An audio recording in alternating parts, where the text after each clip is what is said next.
اربوں لوگ 200 کروڑ کے قریب کہتے ہیں کہ دنیا میں مسلمان ہیں، کئیوں کی آنکھیں اور دل عرفات کے ساتھ دھڑک رہے ہوتے ہیں کہ آج عرفات میں خاص رحمتیں ہو رہی ہیں، آج عرفات میں خاص مغفرتیں ہو رہی ہیں، آج وہ حاجی ہمیں بھی دعاؤں میں یاد رکھیں گے، ہم تو حج کو نہیں جا سکے، ہمارے بھائی ہمیں نہیں بھولے ہوں گے۔ تو دیکھو اے حاجیوں، ہمیں بھول نہ جانا، آپ اپنے لیے ضرور مانگنا، اپنی دنیا اور آخرت کے لیے مانگنا، اپنے بال بچوں کے لیے مانگنا، اپنے وطن کے لیے مانگنا، مگر ساری دنیا کے مسلمانوں کو بھی یاد رکھنا، ہماری مغفرت کے لیے بھی مانگنا، ہمارے جو مسلمان بھائی بہن دنیا سے چلے گئے ان سارے مرحومین کے لیے دعائیں کرنا۔ اللہ نے آپ کو موقع دیا، آپ عرفات میں ہوگے جہاں خاص رحمت الہی برس رہی ہوگی، ہمیں بھول نہ جائیے گا، ہمیں اپنی دعاؤں میں ضرور یاد رکھیے گا اور اس طرح دعائیں کیجیے گا کہ اے رب کریم الحمدللہ رب العالمین والصلاة والسلام علی سید الانبیاء والمرسلین یا ارحم الراحمین یا ارحم الراحمین یا ارحم الراحمین یا ربنا یا ربنا یا ربنا یا ربنا یا ربنا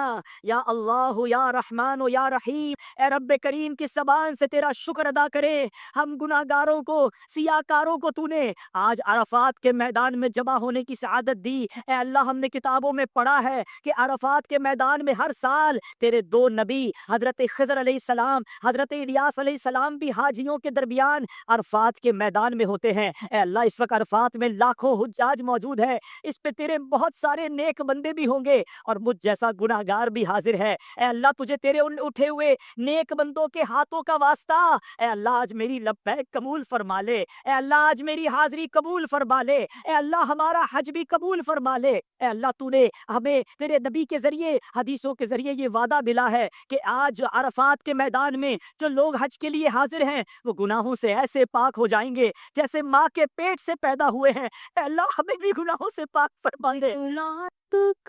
یہ بھی کرو، یہ بھی کرو، کرے پتی اس دے یا اللہ لینی سکتے یا لے خدائے کریم، اے مولا کریم، ہم اپنے نافرمانوں کو جو ہماری بات نہ مانے اپنے گھر نہیں بلاتے۔ اے اللہ تیری مہربانی، تیرا شکریہ کہ مجھ جیسے نافرمان جس نے زندگی بھر تیری نافرمانیاں کی، تو نے اپنا گھر بھی دکھایا، کعبہ بھی دکھایا، طواف کی سعادت بھی دی اور آج عرفات کے میدان میں بھی بلا لیا۔ اے اللہ یہ تیری مہربانی، تیرے کرم کا شکریہ۔ اے مولا بلا لیا ہے تو آج مغفرت کی خیرات بھی عطا فرما دے۔ اے اللہ میرے سارے صغیرہ کبیرہ گناہ معاف فرما، میری بھی مغفرت فرما، میرے ماں باپ کی بھی مغفرت فرما، میرے بھائی بہنوں کو بھی بخش دے۔ اے اللہ آقا کی ساری امت کی بخشش فرما دے۔ اے اللہ بہت گناہ لے کر آیا ہوں، گناہوں کا انبار سر پر ہے۔ اے اللہ اب بقیہ زندگی گناہوں سے بچ کر گزارنے کی توفیق عطا کر دے۔ اے اللہ مجھے 5 وقت کا نمازی بنا دے۔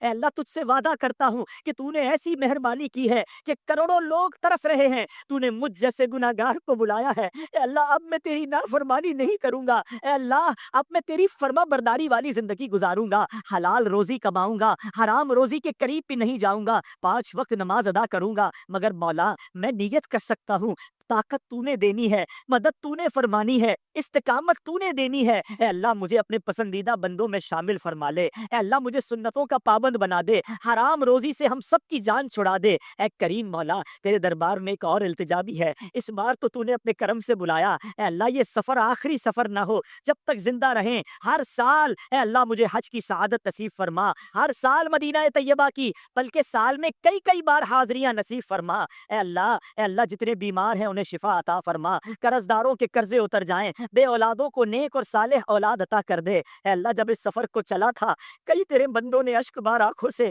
دعاؤں کے لیے کہا تھا، اے اللہ تیرے بندے بہت ترس رہے ہیں، تیرے بندے بہت تڑپ رہے ہیں۔ اے اللہ جو تڑپ رہے ہیں، جو ترس رہے ہیں، جو مچل رہے ہیں، اے اللہ انہیں بھی کعبہ دکھا دے، انہیں بھی حج کی سعادت عطا کر دے، آئندہ سال انہیں بھی عرفات کی حاضری عطا فرما، بار بار انہیں بھی مدینہ دکھا دے۔ اے اللہ ہمارے وطن عزیز پاکستان کی بھی خیر فرما، ساری دنیا کے مسلمانوں کی خیر فرما، عالم اسلام کا بول بالا فرما۔ اے اللہ میری جان، مال، عزت، آبرو، دین اور ایمان، آل اور اولاد کی حفاظت فرما۔ اے اللہ ہماری دعوت اسلامی کی خیر فرما، ترقیاں اور عروج عطا فرما، ہمارے امیر اہل سنت کی خیر فرما، تمام علماء اور مشائخ اہل سنت کی خیر فرما۔ بس میرے پیارے اسلامی بھائیوں، کچھ اس انداز سے مانگتے رہیے گا۔ یہ بھی بتا دوں کہ اللہ کی بارگاہ میں دعا ضروری نہیں عربی میں مانگی جائے، اچھی بات ہے اگر عربی کی دعائیں یاد ہوں، ورنہ اردو میں بھی، بلکہ آپ اپنی مادری زبان میں بھی دعائیں مانگ سکتے ہیں۔ بس کسی بھی زبان میں مانگیے، وہ تو دلوں کے حال بھی جانتا ہے، بس مانگتے رہیے گا۔ آپ یہ سوچ لیجئے گا کہ ایک بہت بڑا خزانہ سامنے پڑا ہے، اور کسی کو کہا جائے جتنا بھرنا ہے بھر لو، تو اس کا جی نہیں بھرتا، وہ چند سکے اٹھا کر، چند جواہرات اٹھا کر صبر نہیں کرے گا، وہ کہے گا ابھی وقت باقی ہے اور اٹھا لوں، ابھی وقت باقی ہے اور اٹھا لوں۔ تو غروب آفتاب میں جتنی بھی دیر باقی ہو، بس آپ مانگتے رہیے گا، آپ التجائیں کرتے رہیے گا، اور یہ سوچئے گا کہ رحمت کی بارش ہو رہی ہے، میں جتنا نہا سکتا ہوں نہا لوں، جتنا لوٹ سکتا ہوں لوٹ لوں۔ اور حاجیوں ایک اور بات بھی یاد رکھنا، دیکھو ہمیں نہیں معلوم ہم آئندہ سال آ سکیں یا نہ آ سکیں۔ پچھلے سال کئی لوگوں نے حج کیا جو اس سال شاید نہ جا پائیں، بلکہ ہو سکتا ہے وہ دنیا میں ہی نہ ہو۔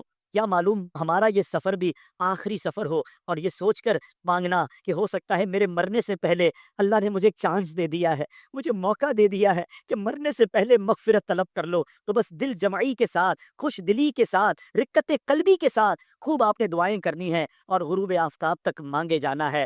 اللہ ہم سب کی دعاؤں کو قبول فرمائے، جو وہاں موجود ہوں اللہ سب کی دعاؤں کو قبول فرمائے، اور ان دعاؤں میں ہم سب کو بھی شامل فرمائے۔ الحمدللہ رب العالمین والصلاة والسلام على خاتم النبیین اما بعد فاعوذ باللہ من الشیطان الرجیم بسم اللہ الرحمن الرحیم۔ پڑھیے الصلاة والسلام علیک یا رسول اللہ وعلى آلک واصحابک یا حبیب اللہ، الصلاة والسلام علیک یا نبی اللہ وعلى آلک واصحابک یا نور اللہ۔ درود پاک پڑھنے کے بے شمار فضائل و برکات ہیں۔ میرے آقا مدینے والے مصطفیٰ صلی اللہ تعالیٰ علیہ وسلم کا فرمان عالی شان ہے، مجھ پر درود پاک پڑھنا ال صراط پر نور ہے۔ جو جمعہ کے دن مجھ پر 80 بار درود پاک پڑھے اس کے 80 سال کے گناہ معاف ہو جائیں گے۔ جتنا ہو سکے درود پاک پڑھیں۔ اللہ مجھے بھی اور آپ کو بھی کثرت سے درود پاک پڑھنے کی توفیق عطا فرمائے۔ ذات والا پہ بار بار درود، ذات والا پہ بار بار درود، بار بار اور بے شمار درود، بے عدد اور بے عدد تسلیم، بے شمار اور بے شمار درود۔ صلو علی الحبیب صلی اللہ تعالی علی محمد صلی اللہ علیہ وسلم۔ اسلامی بھائی، مسلموں کی پیاری امی جگہ بی بی عائشہ صدیقہ طیبہ طاہرہ رضی اللہ تعالی عنہا فرماتی ہیں کہ ایک دن میں نے محبوب پاک صلی اللہ تعالی علیہ وسلم کے چہرہ پاک پر بھوک کے آثار دیکھے تو مجھے رونا آ گیا۔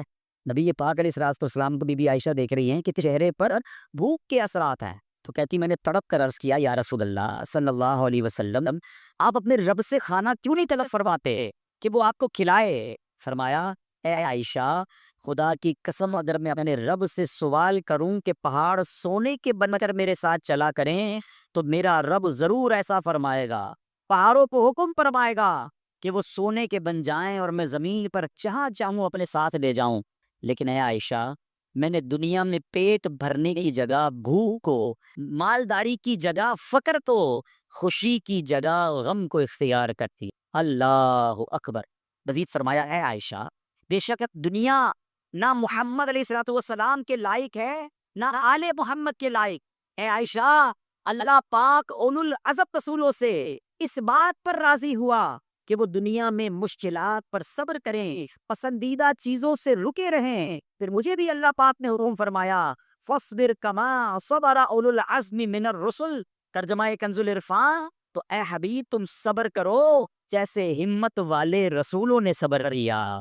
نبی پاک نے فرمایا خدا کی قسم میں ضرور اللہ پاک کی اطاعت کروں گا، خدا کی قسم جیسے اولو العزم یعنی ہمت والے رسولوں نے صبر کیا، میں بھی یوں ہی صبر کرتا رہوں گا، اور قوت تو ساری اللہ پاک کی طرف سے ہے۔ اے میرے پیارے اسلامی بھائیوں، بی بی عائشہ نے میرے آقا کے چہرے پر بھوک دیکھ کر کہا کہ حضور آپ تو اللہ کی بارگاہ میں جو دعا کرتے ہیں آپ دعا کر دیں، اللہ کھانا بھیج دے گا۔ اللہ اکبر۔ آقا فرماتے کھانا تو تھوڑی چیز ہے، میں دعا کروں تو پہاڑ سونے کے بن کر چلنے لگا۔ مگر اب سوال یہ ہے کہ پھر بھوک کیوں، پھر غربت کیوں، پھر فقر کیوں؟ اب یہ سمجھنا، یاد رکھیے نبی پاک علیہ الصلوۃ والسلام کی طبیعت مبارکہ میں سادگی تھی۔ آپ نے اس دنیا میں خود اپنی رضا سے پکڑ اختیار کی ہے، یہ سمجھنا بڑا ضروری ہے۔ ہو سکتا ہے یہاں کچھ غریب اسلامی بھائی بیٹھے ہوں گھر اچھا نہ ہو، ہیں زندگی کی سہولیات نہ ہو، ایسا بندہ اگر فقر اختیار کیے ہوئے ہے تو وہ اختیاری نہیں ہے، وہ تو مجبوری ہے۔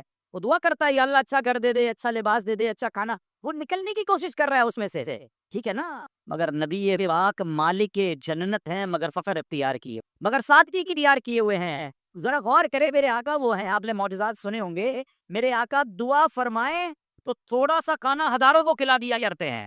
حضرت ابو ہریرہ کا واقعہ یاد ہوگا نا، دودھ کا ایک پیالہ تھا، میرے آقا دعا فرما دیں وہ دودھ کا ایک پیالہ 70 صحابہ میں پورا ہو جاتا تھا، جن کی مبارک انگلیاں اگر پیالے میں رکھ دی جائیں تو نبی پاک حکم فرمائے تو انگلیوں سے پانی کے چشمے جاری ہو جاتا ہے، جو ہزاروں لوگوں کو کفایت کر جائے۔ اللہ اکبر۔ اور خود نبی پاک کا انداز کیا ہے کہ کئی کئی دن کے فاقے ہیں، جن کے در کا صدقہ ہم کھا رہے ہیں، جن کے صدقے دنیا پل رہی ہے۔ اللہ اکبر۔ میرے آقا کا گھر کیسا سادہ، کئی منزلیں نہیں تھی، کئی کنالوں پر محیل بڑا سا محل نہیں تھا۔ غرض یہ کہ نبی پاک نے بڑی سادہ زندگی اپنائی ہے۔ آج دو باتیں سمجھنی ہیں کہ نبی پاک کی لائف سٹائل جو ہے وہ سادہ اور فقر والا کیوں ہے، اور ہمیں اس سے کیا سبق ملنا ہے۔ اور دوسرا، دوران گفتگو اولو العزم رسولوں کا ذکر ہوا، ہمت والے رسولوں کا ذکر ہوا۔ آج ان دو باتوں کو سمجھیے گا، بہت کچھ سیکھنے کو بھی ملے گا، اور زندگی کی مشکل تو کیسے کرنا ہے، اپنی مشکلات پر صبر کیسے حاصل کرنا ہے، انشاءاللہ وہ بھی سیکھنے کو ملے گا۔ اللہ اکبر۔ میرے آقا رب کے حبیب ہیں، مالک جنت ہیں۔ آپ نے یہ حدیث سنی ہوگی، بخاری شریف کی حدیث ہے، انما انا قاسم واللہ یغتی، بے شک اللہ عطا فرماتا ہے اور میں تقسیم ہی کرتا۔ یعنی سارے قبالے تقسیم کرنے والے کون ہیں؟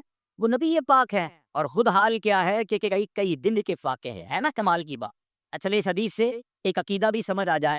بعض اوقات لوگ کنفیوز ہوتے ہیں کہ آپ نبی پاک سے کیوں کہہ رہے ہیں یا رسول اللہ نظر کرم فرمائیے، ہے اللہ اکبر۔ اللہ کے حبیب بت فرما رہے ہیں، اللہ عطا فرماتا ہے، میں تقسیم کرتا رہا ہوں۔ ہمارا حضرت لکھتے ہیں نا، ان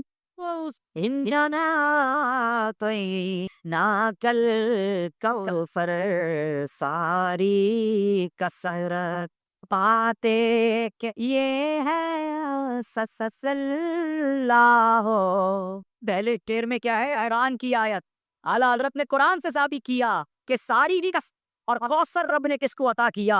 اپنے حبیب کو عطا کیا۔ اب آؤ بخاری کی حدیث سے شعر سن لو۔ اعلیٰ حضرت کہتے ہیں، حدیث یہ ہے، انما انا قاسم واللہ یعطی، بے شک اللہ فرماتا ہے میں تقسیم کرتا ہوں۔ دیکھو بریلی کے تاجدار کیا لکھتے ہیں، رب ہے تو پیتی ہے قاسم، رب ہے اے موتی دیوتی، یعنی عطا کرنے والا، قاسم سے تقسیم کرنے والا، رب ہے یہ، رب ہے موتی، اور یہ ہے قاسم بن رزق اس کا ہے، کھلا دے یہ ہے سلسفر اللہ ہو۔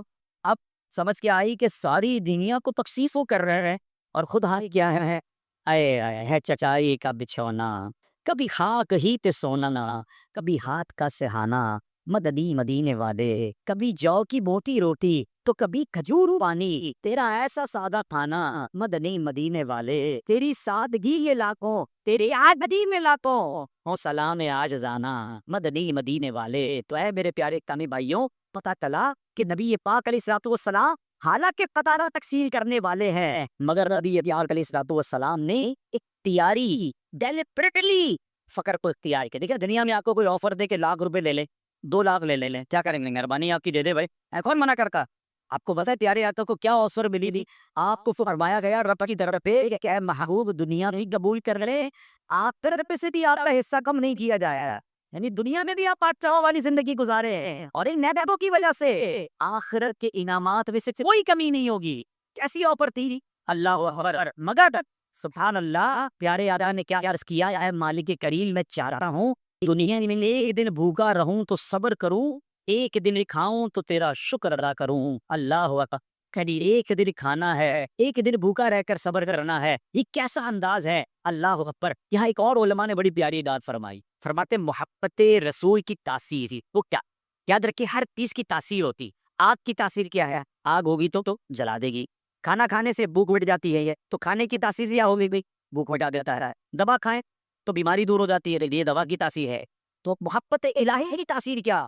حضور غوث پاک شیخ عبد القادر جیلانی فرماتے ہیں، یہ عام بندے کا قول نہیں ہے، پیران پیر فرماتے ہیں، محبت الہی کی تاثیر آزمائش ہے، محبت رسول کی تاثیر فقر ہے۔ یعنی جو اللہ سے محبت کرے گا اس پر آزمائی کے آنا شروع ہو جائے، ریڈی ہو جا کہ اب ٹینشن آئے گی، اب آزمایا جائے گا، اب امتحان آئے گا۔ یہ ان تمام لوگوں کا جواب بھی ہے جو کبھی کبھی کہتے ہیں یار جب میں دین سے دور تھا نا، میں دعوت اسلامی کے ماحول میں نہیں رہا، میں دین نمازیں نہیں پڑھ رہا تھا، میں تعالوں میں نہیں جاتا تھا، میں درس نہیں دیتا تھا، لائف سیٹ ہے، جیسے جیسے دین کی طرف آ رہا ہوں مشکلیں آ رہی، ٹینشن آ رہی کہ یہ کیا معاملہ ہوتا ہے کبھی کبھی۔ اس کی وجہ یہ ہے کہ محبت الہی کی تاثیر وہ کیا ہے، آزمائش ہے۔ ٹینشن آئی ہی بندے کو آزمانا جاتا ہے۔ بلکہ ایک اور کمال کی حدیث سنا دوں، یہ وسوسہ ہمیشہ کے لیے ختم ہو جائے گا۔ سرکار دو عالم علیہ الصلوۃ والسلام سے پوچھا گیا یا رسول اللہ صلی اللہ تعالیٰ علیہ وسلم، حدیث کا خلاصہ ہے کہ اللہ کی طرف سب سے زیادہ آزمائش کس کے ساتھ آئی ہے؟ تو نبی پاک نے فرمایا جو اللہ کے جتنا قریب ہوتا ہے اس پر اتنی آزمائش کی ہے، سب سے زیادہ نبیوں پر، اس کے بعد جو جتنا اللہ کے قریب ہوتا ہے نا، عجیب بات، یا اللہ تیرے قریب ہو رہے ہیں اور آزمائشیں بھی آئے۔ نبی پاک نے اس کا جواب بھی ارشاد فرمایا ہے، حدیث کا خلاصہ ہے جس کا مضمون ہے کہ اس لیے آزمائشیں آتی ہیں کہ اللہ کی رضا یہ ہے دنیا میں میرے بندے سے جو خطائیں ہوئی ہیں آزمائش دے رہی ہوں، میرا بندہ صبر کرے، صبر کی برکت سے گناہ معاف کر دوں، جب میرے پاس آئے اپنی جنت میں بلا حساب داخل کر رہے ہو۔ ارے یہ آزمائشیں گناہ معاف کروانے آتی ہیں، اللہ اپنے قریب کر رہا ہے، ہاں میل ہٹا کر ہے زنگ ہٹا کر گناہوں کی تہ ہٹا کر رب اپنے قریب کر رہا ہے تاکہ میرے بندے کو آسانی سے جنت میں داخلہ مل۔ گھبرانا نہ ہے، ہاں بندہ کہ یار مولانا صاحب ڈرا دی نماز پڑھیں گے تو آزمائی نہیں، قافلے میں جائیں گے تو ٹینشن۔ ہاں اب آگے آپ سنو گے، ہمت والے رسولوں کی بات کرنی ہے نا، تو ہمت والا امتی بھی تو بننا ہے۔ اور اچھا آگے غوثواد نے کیا فرمایا، محبت رسول کی تاثیر دیا ہے وہ فقر ہے، غربت، مالی مسائل نہیں ہوں گے۔ ایک بار سرکار دو علیہ السلام کی بارگاہ میں ایک شخص آیا، کہتا یا رسول اللہ میں آپ سے محبت کرتا ہوں، فرمایا اگر سچے ہو تو فقر کے لیے تیار ہو جاؤ، یعنی فقیری کے لیے تیار ہو جاؤ، کیونکہ جو بت سے محبت کر رہا ہے فقر اس کی طرف اتنی تیزی سے آتا ہے کہ سیلاب بھی اتنی تیزی سے اپنی منزل کی طرف نہیں بڑھ رہا۔ فقر یعنی یہ ابھی غور کرنا ہے، اس پہ ٹینشن نہ لیا کرے، یہ اللہ والوں کا انداز ہے۔ اگر آپ پر ٹینشن آ رہی ہے، بلکہ بزرگوں نے دین کا انداز تو اور نرالا ہوتا تھا، وہ ٹینشن میں آ جاتے تھے کہ اتنی دنوں سے ٹینشن کیوں نہیں آئی ہے، ہے نا عجیب بات۔ ان کو یہ ٹینشن ہوتی تھی کہ یار کوئی آزمائی تھی نہیں، کوئی پرابلم نہیں، زندگی آسان، کہیں رب ناراض کو نہیں ہوں گے۔ ہاں یہ بڑی بہت پر لیول کی بات کر رہا ہوں، جلدی سمجھ نہیں آئے گی لوگوں کو، لوگ سمجھتے ہیں میں بڑا سکون میں ہوں، اللہ راضی ہے۔ بعض لوگوں کو سکون میں رکھ کر ڈھیل دی جا رہی ہے۔ کیا آپ شراب کا کام کرنے والے، جوا کا کام کرنے والے، حرام روزی کمانے والوں کے ٹھاچنک ہیں یار، حرام بھی کر رہے اور مزے بھی کر رہے، اور بس امام صاحب کو دیکھے دریشی چنکائے بیچارے غربت پہ جی رہے، بچے کی دوائی کے ویسے نہیں ہوتے، یہ کیا ہے؟ بعض لوگوں کو ڈھیل دی جاتی ہے اور اللہ والوں کو آزمایا جاتا ہے، صبر کر کے ان کے درجے بلند کیے جاتے ہیں۔ ایک بزرگ کے بارے میں آتا ہے، ان کی زوجہ نے کہا مجھے آپ سے طلاق چاہیے، بڑا لائف سٹائل بڑا زبردست گزر رہا ہے، every thing is very good, اچانک بیوی نے کہا طلاق چاہیے۔ بھائی کس بات کی طلاق چاہیے؟ میں نے تمہارا دل نہیں دکھایا، تمہیں تکلیف نہیں دی، کیوں ایسا کہہ رہی ہو؟ کہ چلو کسی امام صاحب کے پاس چلتے ہیں، کسی علامہ کے پاس چلتے ہیں، دونوں مل کے جا رہے تھے، راستے میرے پیر پہ ٹھوکر لگی شوہر کے کہ ٹھیک ہے اب طلاق نہیں چاہیے، واپس چلے لے۔ کہ عجیب، اور پہلے کہتی ہے طلاق چاہیے، اب کہتی طلاق نہیں چاہیے۔ کا مسئلہ یہ میں 40 دن سے دیکھ رہی تھی، آپ پر کوئی آزمائی ہی نہیں آئی، مجھے لگا اللہ آپ سے ناراض ہے، اس لیے میں آپ کے ساتھ نہیں رہ سکتا۔ اب پیر ٹھوکر لگی جو مجھے لگا نہیں رب آپ سے راضی ہے، جبھی تو آزمائش آئی ہے۔ اگر یہ ذہن بن جائے، تھوڑی دیر کے لیے سوچیں، میرا اور آپ کا یہ ذہن بن جائے کہ میری آزمائش اس لیے آئی ہے کہ اللہ مجھ سے راضی ہے، اللہ میرا امتحان دے رہا ہے اور میں صبر سے، کچھ لوگ آزمائش میں فیل بھی ہوتے ہیں، آزمائش آتی ہے معاذ اللہ آل فال بکرے کفریہ کلمات ناشکری کر رہے ہیں۔ بزرگان دین آزمائش کو ویلکم کر رہے تھے، جس جناب خوشی کو، خوشخبری کو، خوش ہفتے تھے نا، اللہ والے آزمائی ویلکم کرتے تھے کہ چلو اللہ کی طرف سے آزمائش آئے گی۔ حضرت فتح مسلی تھی، بڑا نام ہے رحمۃ اللہ تعالی اللہ والے ہے، ایک بار آپ کی زوجہ جو تھی کہیں جا رہی تھی، ٹھوکر لگی اور ناخن اکھڑ گیا، مسکرانے لینے، کسی نے کہا ناخن تو آپ بتائیں کبھی ناخن اکھڑ جائے تو جان نکل جاتی ہے، تو پوچھا گیا کہ آپ کو تکلیف نہیں ہوئی؟ آپ کہتی تکلیف یہ بہت ہوئی، مگر اس لیے میں مسکرا رہی ہوں، یہ تکلیف پر صبر کروں گی اور اللہ صبر پر اجر عطا فرمائے گا، اس لیے میرے چہرے پہ مسکرا رہا ہے۔ ہمارا تو منہ ہی بدل جاتا ہے، کوئی کہ خیر، یعنی مثال ہمارا حال یہ ہے، اب یہ کوئی نقصان ہو جائے، موبائل خراب ہو جائے، موٹر سائیکل کو ٹکر لگ جائے، تھوڑے تو پیسوں کا نقصان ہو جائے، ہمارا چہرہ ہی بتا دیتا ہے کوئی بڑا مسئلہ، خیر تو بھائی آج آپ کا چہرہ ایسا ہو رہا ہے، ہاں بھائی کیا بتاؤں، موٹر سائیکل خراب ہو گئی، فلاں مسئلہ ہو گیا، موبائل ٹوٹ گیا، یعنی ہمارے چہرے سے لوگوں کو پتہ چل جاتا ہے۔ اللہ والے مصیبت پر مسکرا رہے ہیں کہ اللہ نے آزمائش اس کے بھیج کر صبر کا موقع دیا۔ ایک اور بڑی کمال کی بات پڑھی تھی یہ کتاب میں نے، اللہ والے ہوتے تھے۔ دیکھیے ایک ہے عوام کا مقام میں سے صبر، ہم پر مصیبت آتی ہے ہم کیا کرتے ہیں، اگر کر بھی لیں کیا کریں گے، صبر کریں گے نا۔ اللہ والوں کا وہ مقام شکر ہو رہا ہے، بات تھوڑی گہری ہے۔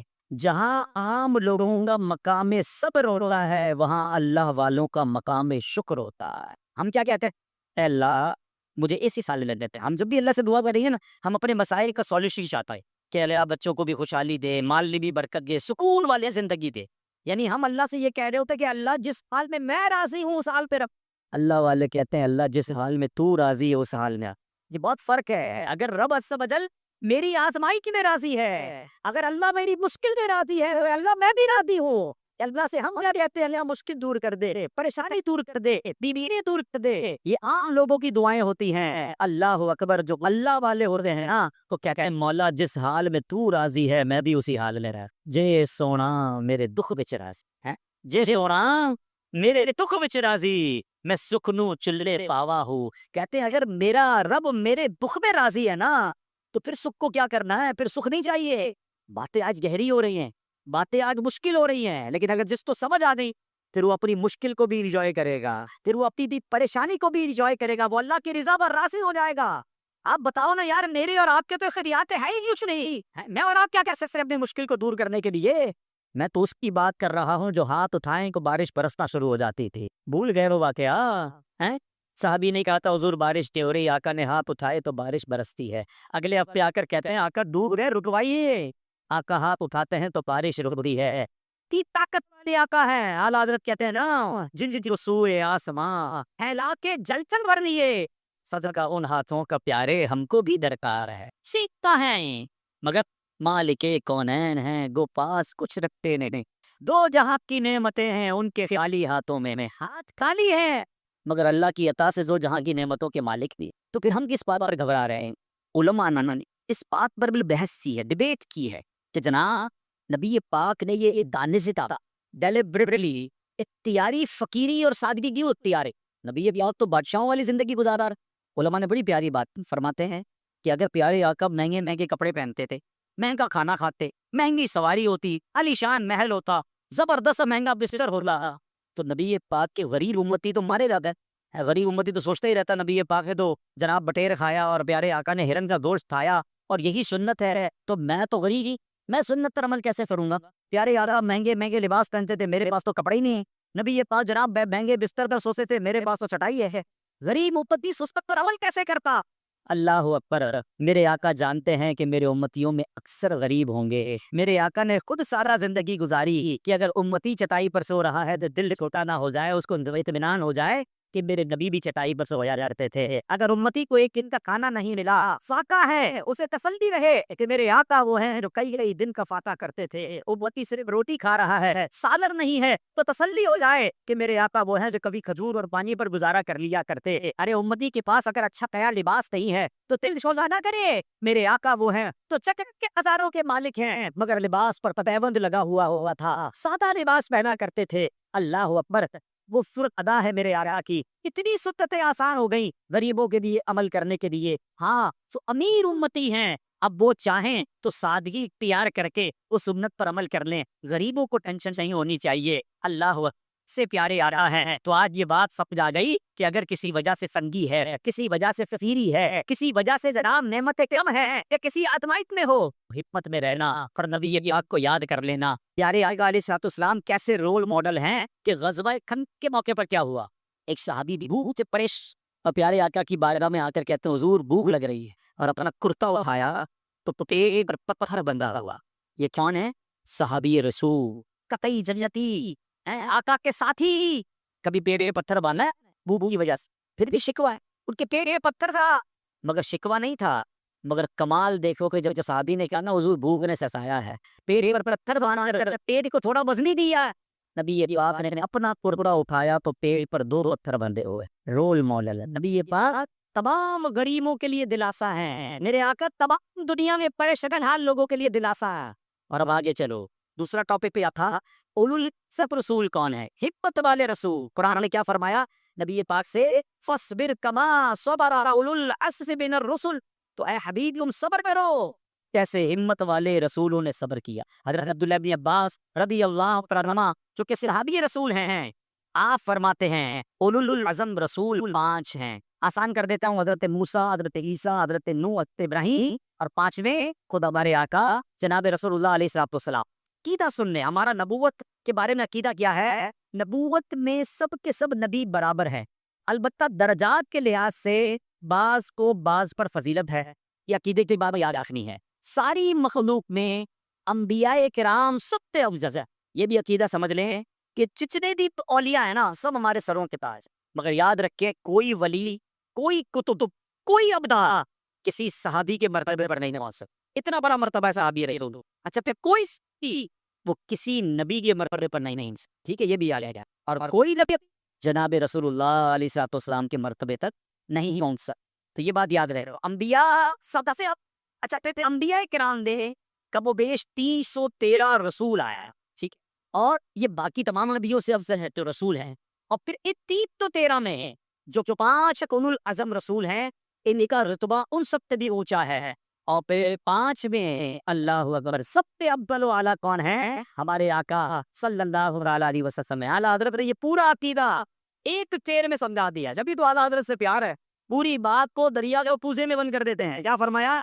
قلب سے اولیاء سے رکل سے خلق ہونے، ہم مخلوق ہیں نا، عام لوگ، ہم سے افضل کتنے اولیاء سے افضل کون ہے؟ رسول۔ خلق سے اولیاء اور رسولوں سے اعلیٰ ہمارا نبی سب سے اعلیٰ، ہاں سب سے بالا او اعلیٰ۔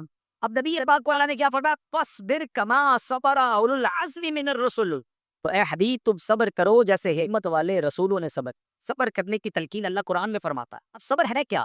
اپنے پاؤں پر جمے رہنے کو صبر کہتے ہیں۔ حالات کیسے بھی ہوں، بندہ اپنی جگہ پر جمع رہے، مشکل آئے، پریشانی آئے، مصیبتوں کے ہاتھ ٹوٹ جائے، بندہ اپنی جگہ پر قائم رہے، اس کو صبر کہتے ہیں۔ دیکھیے امام علی مقام ہے کہ امام حسین رضی اللہ عنہ پر کربلا کے میدان میں کیسے کیسے امتحان آئے، بہادر ساتھی آپ کے سامنے تیر ہوئے، حضرت علی اصغر رضی اللہ عنہ کے گلے پر تیر لگا، آپ نے اپنے ہاتھوں سے وہ تیر نکالا، بھائی، بھتیجے، بھانجے، بیٹے آنکھوں کے سامنے شہید ہو گئے، پانی بند ہے مگر آپ جمے ہوئے ہیں، آپ صبر پر ہیں۔ ایک بات یاد رکھیے گا، علماء کرام فرماتے ہیں کہ اللہ پاک کی معرفت کا طریقہ یہ ہے کہ بندہ افعال الہی کو سمجھے، اللہ پاک نے کسی چیز کا نتیجہ بنایا ہے، اس بات کو سمجھنا، اس پہ غور کرنا، اس سے حکمت پلتی ہے، اللہ پاک کی بھی پہچان نصیب ہوتی ہے۔ اب مثال کے طور پر محنت بندہ کرتا ہے تو کامیابی ملتی ہے، بندہ توکل کرتا ہے تو سبحان اللہ، اللہ پاک کی خاص مدد مل جاتی ہے۔ اللہ قرآن میں فرماتا ہے وَمَن يَتَوَكَّلْ عَلَى اللَّهِ فَهُوَ، اور جو اللہ پر بھروسہ کرے تو وہ اسے سے کافی ہے۔ تو اللہ پاک نے کسی نہ کسی چیز کو دوسری چیز کے ساتھ جوڑ دیا ہے، یہ کرو گے تو یہ نتیجہ مل جائے گا۔ اب سوچنا یہ ہے کہ کسی کو قیادت چاہیے، کسی کو امامت چاہیے، کوئی ریس بننا چاہتا ہے، تو لیڈرشپ ہے نا، ہمیشہ یاد رکھے وہ صبر کا نتیجہ ہے، یہ نوٹ کر لے، جو صبر دکھائے گا، ہمت رکھے گا، استقامت بنائے گا، حالات کیسے ہی ہو جائیں اپنے رستے پر قائم رہے گا، پاؤں جپے رہیں گے، اللہ پاک اس تمام کوشش کے بدلے اسے امامت عطا فرمانا ہے، اسے لیڈرشپ عطا فرماتا ہے۔ اللہ اکبر، ہم نے قرآن میں فرمایا، اللہ قرآن میں فرماتا ہے اور جب بنی اسرائیل نے صبر کیا تو ہم نے ان میں سے کچھ لوگوں کو امام بنا دیا جو ہمارے حکم سے رہنمائی کرتے تھے۔ غور کریں نا، بنی اسرائیل تو بڑے مظلوم تھے، فرعون اور اس کی قوم نے کتنا ظلم کیا، 70,000 لڑے شتل کروا دیے، ظلم کیا، بنی اسرائیل تو کمزور تھے، غلامی میں تھے، مگر اللہ پاک نے کیا فرمایا؟ جب صبر کیا تو اللہ نے امام بنا لیا، پیشوائی عطا فرمائی، تو پتا چلا صبر کا نتیجہ امامت نکلتا ہے۔ شاعر بشر لکھتے ہیں نا، سبب پھر پڑھ صداقت کا، عدالت کا، شجاعت کا، سبب پھر پڑھ صداقت کا، عدالت، شجاعت کا، لیا جائے گا تو سے کام دنیا کی امامت کا۔ ہاں، اگر لیڈر بننا ہے، اگر امامت کرنی ہے، پیشوائی تو یہ صبر بڑے نتیجے میں ملتی ہے۔ اور اولو سب رسول جو اللہ پاک کے سب سے مقرب بندے ہیں، انہوں نے کیسی ہمت دکھائی، اللہ نے کیسا مرتبہ دیا۔ اے میرے پیارے اسلامی بھائیوں، اب بات کرتے ہیں، اب ذرا یہ بات تو رسولوں کے بارے میں مختصر، ورنہ تو یقین کرے ایسے واقعات ہیں بندہ تڑپتا چلا جائے رونگٹے کھڑے ہو جاتے ہیں۔ حضرت نوح علیہ السلام کی بات کرتے ہیں، 950 سال تک اللہ کی طرف 950 سال تبلیغ کیا، اللہ نے آپ کو عمر بھی بہت طویل دی تھی، 900 سال تک اللہ کی طرف بلایا۔ کتنے لوگ ایمان لا؟ 80 لوگ ایمان کا، ذرا غور تو کرو یارا، 9.5 تو لوگ آپ کو برا بھلا کہتے، آپ کو گالیاں دیتے، آپ کو مارتے، مرمرے اپنے بچوں کو وصیت کرتے تھے کہ حضرت نوح کی بات نہ سننا، کتنا آپ کو ڈسکریج کیا گیا، مگر آپ کی ہمت دیکھیں، آپ اللہ کی طرف بلاتے رہے، بلکہ اللہ اکبر، آپ پر اسی قدر تکلیفیں آئی کہ بندہ ہل جائے ہوئی کی بات سنے، مگر اللہ اکبر، آپ نے پھر اللہ سے عرض کیا، رب انی دعوت قومی لیلا و نہارا، اے میرے رب بے شک میں نے اپنی قوم کو رات میں بھی خود دن میں بھی دعوت دی، انی دعوت جہارا انی اعلنت لہ اسررت لہ اسرا، اے اللہ پھر یقیناً میں نے انہیں بلند پاس سے دعوت دی، بڑی آواز سے بلایا، پھر یقیناً میں نے اعلانیہ میں کہا، اے اللہ آہستہ خفیہ کہا، پھر کسے نے دعوت دی، انداز دیکھیں، کہتے یا اللہ تیری طرف دن نے بھی بلایا، رات کے لیے بلایا، آواز کے لگنے بھی بلایا، خفیہ طریقے سے بھی بلایا، اے اللہ یہ ماننے والے نہیں، میں نے بڑی کوشش کی، اللہ اکبر، مسلسل نیکی کی دعوت دیتے رہے۔ اب مجھے بتائیے نا، ایسا ہم میں سے کون ہے، ہم تو تھوڑا سا نیکی کا کام کریں کہ کوئی کہے بھائی ہم آپ کی بات نہیں سنتے، بندہ کہتا ہے میں نے اب دعوت نہیں دینی، میں نے نیکی کا کام نہیں کرنا، کوئی ساتھ نہیں دیتا، میں درس دیتا ہوں تو کوئی بیٹھتا نہیں، بیان کرتا ہوں تو کوئی سننا نہیں، میں مسجد کا کام کر رہا ہوں کوئی ساتھ دیتا نہیں، لوگ ہی چھوڑ دیتے ہیں تو کام چھوڑ دیتے ہیں۔ نہیں میرے پیارے اسلامی بھائیوں، یہ فارمولہ یاد رکھیے گا، چپتی نیکی کے راستے پہ جائیں گے نا، شروع میں آزمائش آئے گی، جو ڈٹ جاتا ہے، ہمت دکھا رہا ہے، اللہ پھر اس کی غیر سے مدد فرماتا ہے۔ سارے نبیوں کی سیرت اٹھائیں، شروع میں تکلیف آتی ہے، اور پھر جب اللہ راضی ہو جائے کہ اللہ مدد فرماتا ہے، ایسے کہہ رہے کہ خزانے کھل جاتے ہیں۔ بتاؤ نا میرے آقا کی سیرت رہے، مکے والوں نے کتنا سسایا تھا، مگر آج حال کیا ہے، دنیا کا کون سا کونا ہے جہاں میرے آقا کے نینو لینے والے نہیں ہیں؟ سب سے زیادہ اگر کوئی مزہ پھیل رہا ہے دنیا میں تو وہ اسلام ہے۔ اللہ اکبر، میرے آقا کو شروع میں بڑی تکلیفیں اٹھانی پڑی تھی۔ اچھا آج چلے نبیوں کی بات ہم کر رہے ہیں، ہم ذرا اولیاء کی بات کرے رہے۔ غریب نواز ہندوستان میں گئے تھے، ہار نہیں پہنائے گئے تھے، نعرے دن لگے تھے، بڑی تکلیفیں دی وہاں کے لوگوں نے۔ پرتھوی راج چوہان، یہ جو ہے اس زمانے کا راجا تھا، وہ تو کہتے میرے اونٹ بیٹھنے کی جگہ ہے، کھڑے ہو جائے ہیں، اللہ اکبر، آپ کو بڑا ستایا گیا، مگر اس مشکل میں آپ ڈٹے رہے، نتیجہ کیا ملا؟ ایک روایت کے مطابق 90 لاکھ غیر مسلموں نے خواجہ صاحب کے ہاتھ پر کلمہ پڑھ کر اسلام قبول کر لیا۔ یہ کیسے؟ شروع میں تکلیف، بعد میں کمال ہو جاتا ہے۔ اس سب اولیاء کے رہا سیرت بتایا ہے۔ چلے آپ کہیں گے یار ابھی عبدالعزیز بھائی آپ تو انبیاء کی، صحابہ کی، اولیاء کی باتیں کر رہے ہیں، میں زیادہ دور نہیں لے جاتا، اس دور کی آپ کو مثال دیتا ہوں۔ 40-43 سال پہلے ایک نوجوان تھا، غریب تھا، ماں باپ بھی بچپن میں چلے گئے تھے، مال و دولت بھی نہیں تھا۔ مجھے بتاؤ نا، کامیابی کے لیے لوگ کہتے ہیں پیسے ہونے چاہیے، خاندان ہونا چاہیے، تعلقات ہونے چاہیے، تیرا نام ہونا چاہیے۔ اس بندے کے پاس کچھ نہیں تھا، وہ اکیلا تھا، مگر جذبہ تھا کہ مجھے اپنی اور ساری دنیا میں لوگوں کی اصلاح کی کوشش کر دی ہے۔ کبھی سائیکل پر جا رہا ہے، کبھی موٹر سائیکل پر کسی کے پیچھے بیٹھ کے جا رہا ہے، کبھی بس کھڑے ہو کر جا رہا ہے، جذبہ ہے۔ لوگوں نے سسایا، لوگوں نے کہا آپ کی بات کیوں سنے، کا تو نام بھی نہیں ہے، کہ تو بیان ہر انداز بھی بڑا عجیب و غریب اور تازہ سا ہے۔ کوئی سنتا نہیں تھا، کوئی بٹھاتا نہیں تھا، گھر نہیں بیٹھ گیا وہ نوجوان کہ جناب دے تو کوئی سنتا نہیں، میری تو کوئی بات مانا نہیں۔ اللہ نے جزس دیا، اللہ نے ہمت دی۔ میں نے شروع میں کہا رہا، جو ہمت دکھاتا ہے، جو صبر دکھاتا ہے، اللہ اسے پیشوائی ادا فرماتا ہے۔ ارے صدیوں کی بات رہی ہے، 46-42 سال میں اس بڑھتے ٹیلنٹ کے صبر اور ہمت نے ہمیں اپنی آنکھوں سے دکھا دیا کہ دنیا کا کون سا کونا ہے جہاں الیاس قادری کو سلام نہیں کیا جاتا۔ آج اگر میں آپ کے سامنے بیان کر رہا ہوں، یہ سچا ہے انیرے سنجتا، سنو غالب بن رہے ہیں، حافظ بن رہے ہیں، ہزاروں مساجد بن چکی ہیں۔ ارے دنیا کا نقورت کا نام لیجئے، ملک نام لیجئے، میں بتاؤں گا وہاں دعوت اسلامی کیا کر رہی ہے۔ یہ سب کچھ صدیوں میں نہیں ہوا، یہ باتیں صدیوں میں پوری ہی نہیں ہیں۔ اللہ نے ہمت کا اور صبر کا، توکل کا وہ نظارہ ہمیں دکھایا ہے۔ الحمدللہ اپنی آنکھوں سے دعوت اسلامی کو بندے دیکھا، اور صرف 43 سال میں دنیا بھر میں پہنچتے بھی دیکھ گئی ہے۔ اور کون سی مثال دوں آپ کو، آپ خود ایکسپیرینس کر رہے ہیں۔ اب آپ بتائیے نا، یہ ہے ہمت والوں کا نتیجہ۔ آگے چلتے ہیں۔ اللہ نے امیر اہل سنت رو اولو العزم رسولوں کو صدقہ فرمایا ہے، فیضان مصطفیٰ نصیب فرمایا ہے۔ کاش میں اور آپ بھی یہ سیکھ لیں، جب بھی دیکھی کیا کام کریں گے، مشکل آئے گی، آزمایا جائے گا، جو ڈٹ گیا، جو کھڑا ہو گیا، رشتے ہمت دکھائی، اللہ غیب سے مدد کر کا۔ یہ مسجد ایسے نہیں بنی گی، جنہوں نے بنائی ہے نا ان سے پوچھیے، کہ پرانے بزرگ نے ان سے پوچھیے گا، کیا بناتے ہی مددگار آ گئے تھے؟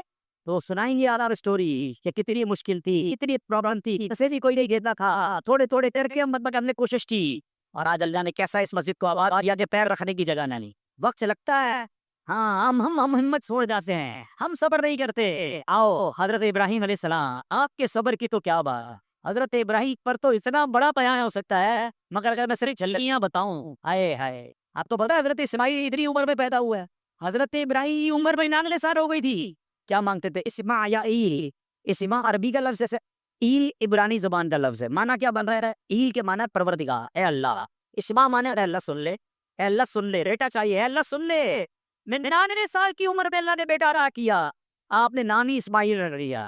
یار ایک بات بتاؤ، ہماری تو 6 مہینے دعا قبول نہ ہو تو دعا مانگنے چھوڑ دیتے، کہتے یار ماں دلی، اللہ نہیں سنتا، کفریہ کلمات کہتے تھے لوگ، ہمت آ جاتے ہیں، اللہ کے نبی ہیں اور اولو العزم رسول ہیں، 99 ایئرس کی ایج تک دعا مانگتے رہے، شکوہ نہیں، صبر ہے۔ یار اگر 2 4 5 سال کام نہیں ہو رہا تو صبر تو کرو نا، یہی بہتر ہوگا۔ مگر دیکھو تو صحیح امتحان کیسا تھا، 99 سال کی عمر پہ بیٹا ملا، اور ابھی بیٹا دودھ پیتا ہے تو حکم دیا گیا کہ مکے کے صحرا میں چھوڑ کر آ جاؤ، بیوی کو بھی چھوڑ دو، بچے کو بھی چھوڑو۔ ادھر تو 3 دن قافلے کا کہتے بچے گھر میں ہیں، فیملی کو ٹائم دینا ہے، حضرت بھائی نکل نہیں سک رہا، حضرت ابراہیم کو فرمایا گیا اٹھ لکوں تک صحرا میں چھوڑ دو اپنی بیوی بچے کو، 99 سال کی عمر میں بیٹا ملا، کون چھوڑتا ہے؟ 10 سال بعد اولاد ہو تو بندہ سینے پہ لگائے گھومتا بھر بڑی دعاؤں سے ملا ہے، اس کو کچھ نہ ہو جائے، آپ نے چھوڑ دی، مکہ آباد ہو گیا، کعبے کی تعمیر ہو گئی، تھوڑا بچہ بڑا ہو گیا، اب فرمایا ذبح کر دو، آپ کیسے سو دے بیٹے سے پوچھا بیٹا ڈر گیا کہتے ہو؟ کہا اللہ کا حکم ہے میں بھی تیار ہوں۔ ہائے ہائے، شیطان نے ماں کو جا کر کہا پتا ہے بیٹا سے کرنے جا رہے ہیں، کہا اللہ نے فرمایا تو میں بھی تیار ہوں، انہوں نے چھری تھرا دی تھی نا، وہ تو اللہ نے جیسے تھی بیٹا بھیج دیا، پر وہ کر چکے جو کرنی بشر کی ہے۔ صرف یہ ایک واقعہ میں نے، نمرود والوں نے آگ لگائی تھی جب آپ نے ایک بڑا کمال کا مکالمہ کیا تھا کہ تم اس کو پوچھتے ہو تو نہ روک سکتا ہے نہ بتا سکتا ہے کہ کس نے مجھے توڑا ہے، مگر انہوں نے آگ لگائی، جب آگ لگا کر حضرت ابراہیم کو آگ میں ڈالنا چاہ رہا تھا، حضرت جبرائیل آئے تھے کہ اے ابراہیم اب ہم سے تو مدد نہیں مانگ رہے، اللہ سے تو مدد مانگ لے، اتنی بڑی آگ ہے، کیا جواب دیا؟ فرماتے اللہ دیکھ رہا ہے نا، اگر اس نے مدد کرنی ہے تو کر دے گا، اور اگر راضی ہے تو میں بھی راضی ہوں۔ اور آپ کو پتا ہے حضرت ابراہیم کو جس وقت آگ میں ڈالا گیا آپ کی عمر کتنی تھی؟ ایک روایت کے مطابق 30 سال، یار اس ایج میں توکل کا لیول تو دیکھیں، کیا ہمت، کیا سب، مگر صبر کا نتیجہ کیا ملا کہ اللہ نے اسی عاد کو باغ بنا دیا۔ آئے ہائے، یقین یہ اتنی باتیں یاد آ رہی ہیں جب وقت تھوڑا ہے، مجھے ایک بات بتایا، آگ کا کام کیا ہے بتاؤ نا؟ جلانا، ٹھیک ہے۔ دریا کا کام کیا ہے؟ سمندر کا کام کیا ہے؟ ڈبانا۔ سمندر میں جائے گا، دریا میں جائے گا تو کیا ہوگا؟ ڈوب جائے گا۔ چھری کا کام کیا ہے؟ سمجھ میری بات سمجھو، یہ 3 واقعات پہ یاد دلا رہا ہوں آپ کو، آگ کا کام، سمندر کا کام ڈبانا، اور چھری کا کام کاٹنا۔ ہاں یہی تو سمجھنا ہے، آگ کا کام جلانا ہے مگر رب چاہے تو یہی آگ باغ کا کام کر دیتی ہے، دریا کا کام ڈبانا ہے مگر رب چاہے تو یہی دریائے لی حضرت موسیٰ کے لیے راستے دے ڈال دیتا ہے۔ ارے بھائی چھری کا کام ہے مگر رب چاہے تو حضرت ابراہیم چھری پھرا دیں، حضرت اسماعیل کو بچا لیتا ہے رب عز و جل۔ تو یہاں پتہ یہ چلا ہمارا دماغ چل رہا ہے اسباب پر، تیار پیسے ہوں گے تو ترقی ہوگی، پیسے ہوں گے تو خوشی ہوگا، کو علاج ہوگا، دوائی ہوگی تو جناب سیکھوں گا، ہم سمجھتے ہی